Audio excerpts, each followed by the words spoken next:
Premier, the ICE issue getting a lot of attention this week, and there's a report today that the police want certain legislative changes, such as drug traffickers being charged based on the weight of the seized substance. Will you look at these requests? Oh, there's no doubt we'll look at these requests. We take very seriously recommendations by the police.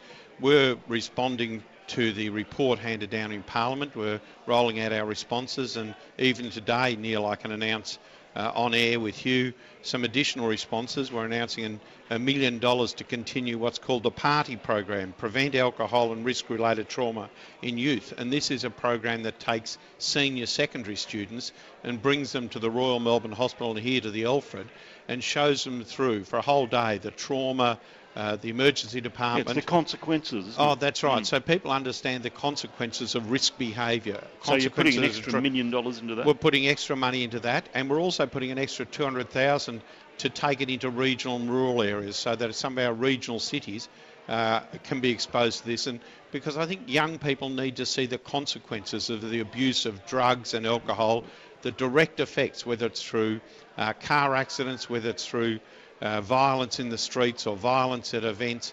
We need to have young people genuinely understand the consequences, and the feedback from these programs that it makes a real difference. It's very good. I'll be talking after 9 o'clock to a young woman who's been in a coma here after a nasty crash, and I know that her brother was involved in helping with this PARTY program. You're also putting more money into mental health. That's directly because of ICE? Directly because of ICE. We've had an upsurge of problems. Over 50% of the people with mental health problems also have drug and alcohol problems, and we've seen an increasing risk profile in mental health units. So we're putting more money into mental health units, $3 million across the state, to help staff deal with the challenges of mental health patients who also have drug and alcohol problems, so that it's safer for the staff, safer for other patients, and help them deal with the drug and alcohol problems among patients with mental health issues. This is an epidemic, isn't it? This is a serious problem. This is a serious problem right across Victoria, not just in Melbourne, not just in Chapel Street, but right across the suburbs of Melbourne, the outer suburbs and regional rural areas. Chapel Street? Chapel Street.